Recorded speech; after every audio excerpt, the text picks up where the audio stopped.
لەگەڵ بڵاوبوونەوەی بڕیاری دادگای تاوانەکانی هەولێر بە 6 ساڵ زیندانی بەسەر 5 چالاکوانی بادینان بە ناوەکانی شێروان شێروانی، هاریوان عیسا، شڤان سەعید، گوهدار زێباری و ئەیاز کەرەم، ناڕازایەتێکی فراوان لە کوردستان و دەرەوەی کوردستان شکلی گرت. دەستگیرکراوانی بادینان ئازاد بکەن.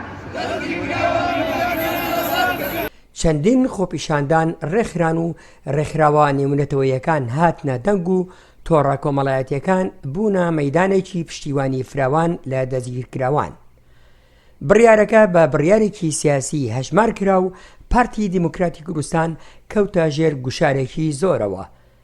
بۆیە سەرۆکی هەرێم هاتە دەنگ و گوتی کە ئەوە دوا بڕیار نییە و دەرفەتی پیاچوونەوەی هەیە. لە ڕۆژی 5 ئەیاری 2021دا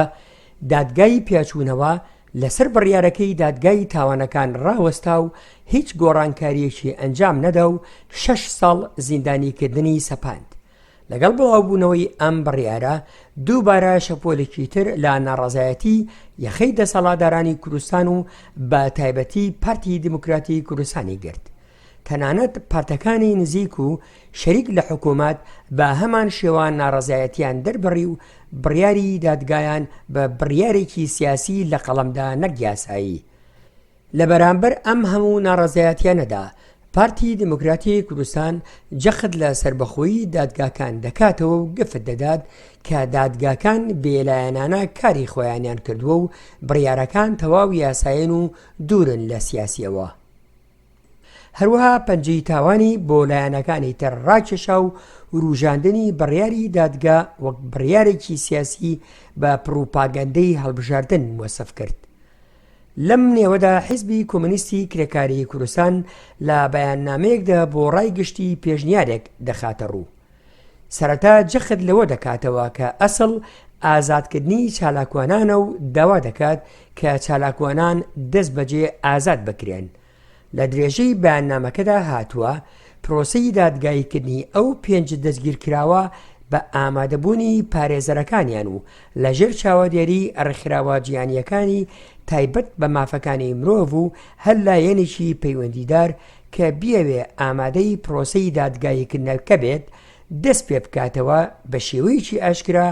لە ڕێگەی کەناڵەکانی ڕاگەیاندنەوە بڵاو بکرێتەوە. لە کۆتاییشدا بانگەواسی ڕێکخرا و لایەنە سیاسیەکان دەکات کە پشتیوانی لەم پێشنیارە بکەن.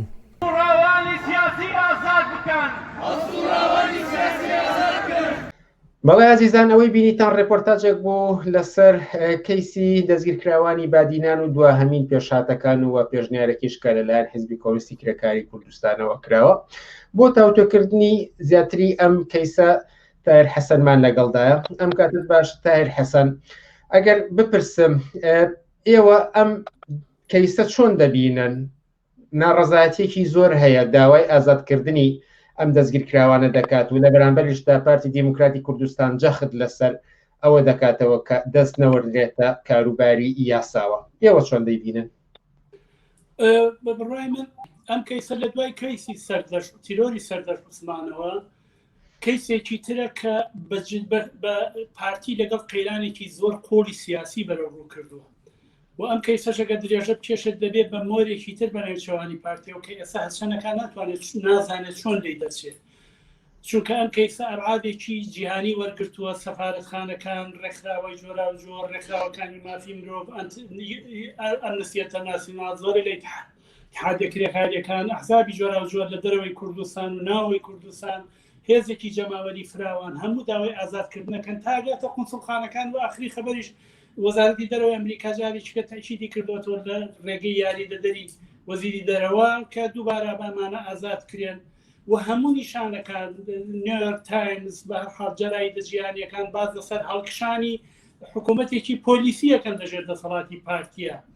بەم شێوەیە پارتی لەگەڵ قەیرانێکی سیاسی قوڵ بەرەوڕۆوە هەتا شۆڕ بۆتەوە بۆ چێشمەکێش و ململانیەکانی نێو باڵەکانی پارتیشی قوڵتر کردوێتەوە. باڵێکە نێچیروان بارزانی نوێنەرایەتیەکە، باڵێکە مەسئول بارزانی نوێنەرایەتیەکە بۆچی هێندە پێ لەسەر سربەخۆبوونی دادگا ڕادەگرێت؟ ویستمەوە بڵێم کە ئەو قسەیە پێم وانە ینی دادوەرەکانیش پێم وانە ژۆگیری بن لەبەرەوەی کە هەموو کەسێک دەزانێت کە ئەم کەیسە پێش ئەوەی کە دادگا هیچ بڕیارێ بە مەسرور بارزانانی وەکو سەرۆکی حکوومەتی هەرێم بڕیاری دادگایدا پێشەوەی دادگا بڕیار بە ئەو بڕیارەکەی دابوو ئەمانی بەسی خۆر نابرد بۆ ڕۆژی دواتر دادگا و قسانەی مەسرور بارزانانی کردبووی ئەوانەی حکومی لەسەر ئەوانەدا بۆیە ئەگەر قرار بێت دەستکاریکردن و دەست خراپێتە نێو دادگاوە لە پێش هەموو کەسێکە سەرۆکی حکوومەت دەستی خزۆتە نێو دادگاوە بۆیە قسەیەکی پوچە گەر باسیەوە بکرێت دەست خراوەتە نێو دادگاوە ئەم دادگایە هەموو کەسێکە زانێت دادگایەکی سیاسیە هیچ شۆرە خەسڵەتێکی یاسایی پێوە نییە بۆیە بەدزیەوە لە کوری ژوورەوە لەژێر چاودێری ئاساییشا بە تۆقاندن بە ئەشکەندەدان بە هەڕەشەکردن و بەدزیەوەمانە دادگایی کراوە بۆیە ئەم کەیسە پارتی خستۆتە بەردەم دوڕیانێک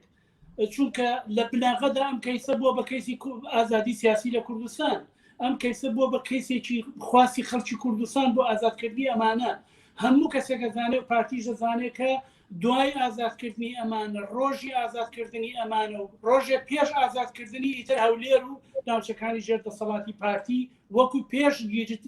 گیرانی ئەمان نامێنێتەوە واچێتە ئاسێکی ترەوە کێشمەکێشی خەڵک لەگەڵ پارتیە چێتە ئاسێکی ترەوە بۆیە کێشەکە لە بناغەدا کێشێکی سیاسیە پارتی لەگەڵ قەیرانێکی قوڵی سیاسی بەڕۆ کردووە بە بڕوامی پارتی نازانێت چی بکە نازانێت چۆن خۆی دەرباسکە لەم کێشەیە بە کەمترین زەرەری سیاسی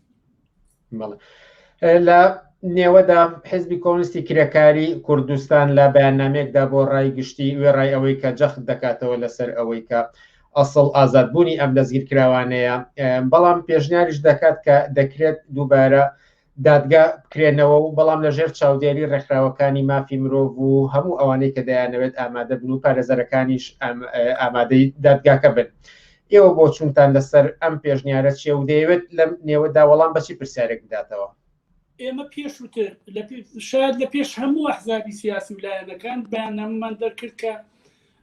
گرتنی ئەم چالاکوانانە لە بناغەدا دژی ئازادی سیاسیە دژی ئازادی ڕادەربڕینە دژی هەر جۆرە بێکردنەوەیکی ئازادە دژی هەر جۆرە ئۆپۆزیسیۆنێکە لە ناوچەی ژێردەسەڵاتی پارتی بۆیە دەبێت فەوری و بەبێ قەید و شەرت ئەم کەسانە ئازاد بکرێت و ئەو دادگایە دادگایەکی سیاسیە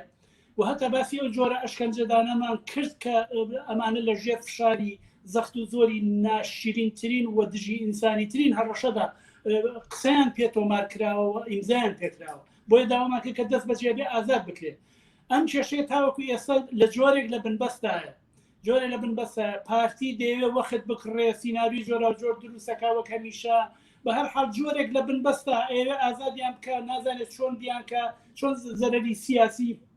بکات یعنی هەتا کێشمەکێشی بینی مەسرور بارزانی و نێشیروان بارزانی جۆرێک کێشمەکێشێکە کە ئەگەر سەرۆکو سەرۆکی هەرێم نێچیروان بارزانی بڕیارێکە لە دەسیاتی دەری بکە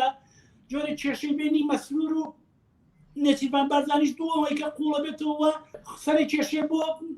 قەیرانی قوڵتر لە نێو بنەماڵی بارزانیە بۆیە حزبی کۆمۆنیست ئێوە سەرباریەوەی کە ئەمانە ئازاد بکرێن دەڵێ ئەگەر ئەمانە سیخۆڕن ئەگەر دلیلتان هەیە بۆ ئەمانە فەرمونون بە بەرچاوی خەڵک بە بەرچاوی میدیاکان بە بەرچاوی تەلەڤیزۆنەوە لەژێر چاودێری ڕێکخراوەکانی مافی مرۆڤ لە دنیا لەژێر چاودێری ئەمنستی ئینتەرناسیۆنال نوێنەری وڵاتانە هەمویان بێت وە لە شێوەیەکی ئاشکرا لە دادگایەکی ئاشکرایە وەگەوەی کە سەدام حوسێن کرا ئەمانە دادگایی بکرێن بە ئامادەبوونی پارێزەرەکانیان تا بۆ هەموو خەڵکی کوردستان و هەموو دنیا معلوم بێ ئەو تۆمەتانی پارتی خستێتی پاڵ ئەمانە ڕاستن یان نە ئەگەر ڕاستن بە هەموو کەسێ بزانێ ئەگەریش غەڵەتە وانە بە هەموو کەسێ بزانێ دەست بەجێ بێ ئازاد بکرێت بەڵام پارتی خۆی ئەمە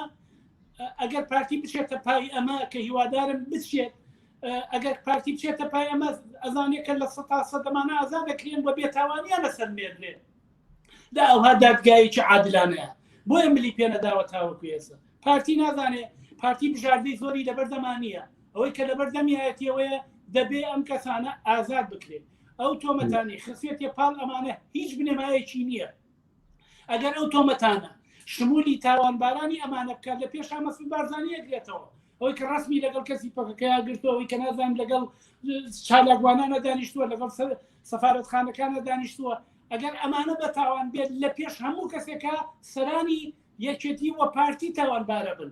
بۆیە ناکرێتەوە ئەوان بەو تۆمەتە تاوانبارکەی بەڵام خۆت ئەو کارە زیاد لەوە بکەیت پارە وەرگرتنە لە وڵاتان لە هەموو کەسی زیاتر کردوتانە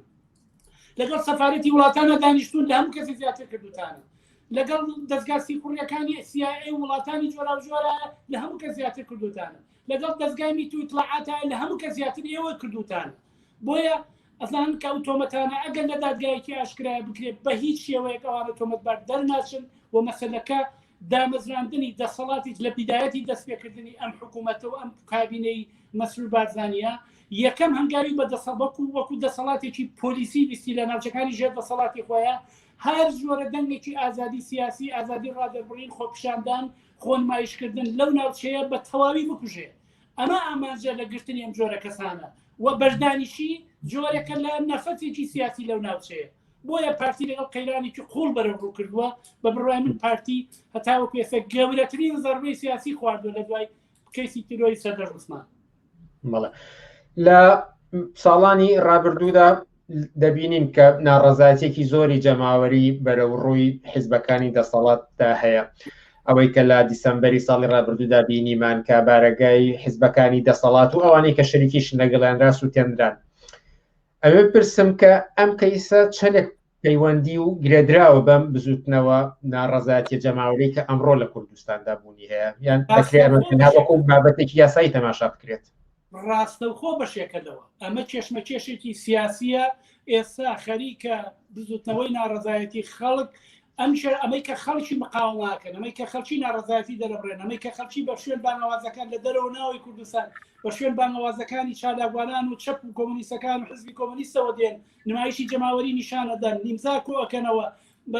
لەگەڵ وڵاتانی جۆراوجۆر قساکەن هەموو ئەمانە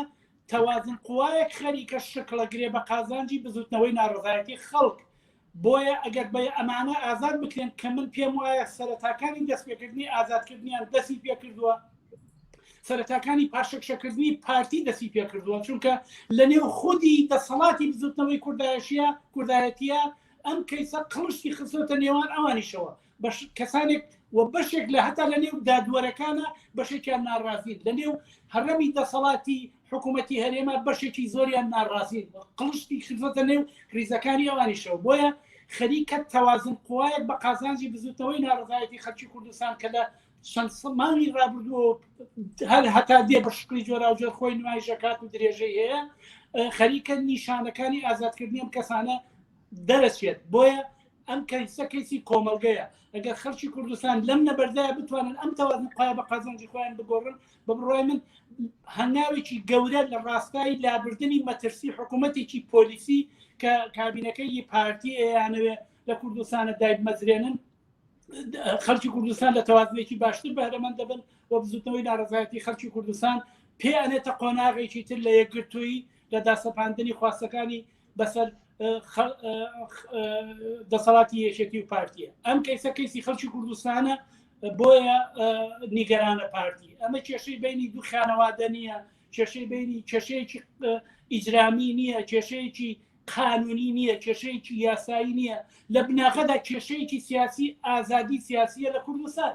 بۆیە هەر کەسێ سەربەخۆ لەوەی کە ئەم چالاگوانانە چۆنیان بیر کردوتەوە چیان نووسیوە چۆن سەربەچین ئەوانە هیچی مهم نییە ئەوەی کە مهمامانە خەریکن بوون بە سمبولی دەمکوتکردن لە کوردستان ئەگەر محکوم بکرێن ینی ئازادی سیاسی لە کوردستان دەمکوت بکرێ ئەکرێ و ئەگەر ئازاد بکرێن ینی ئازادی سیاسی لە کوردستان و بزوتنەوەی ناڕەزایەتی خەڵک وە باڵانسی دەست بزوتنەوەی ناڕەزایەتی خەڵکی کوردستان لەگەڵ دەسەڵاتی سیاسیە بە قازانجی خەڵکی کوردستان هەنگاوێک گەچێتە پێش بۆیە ئێمە بە تەواوی توانامانەوە لە پشتی ئەم کەیسە ڕاوەستاوین و ڕائەوەستین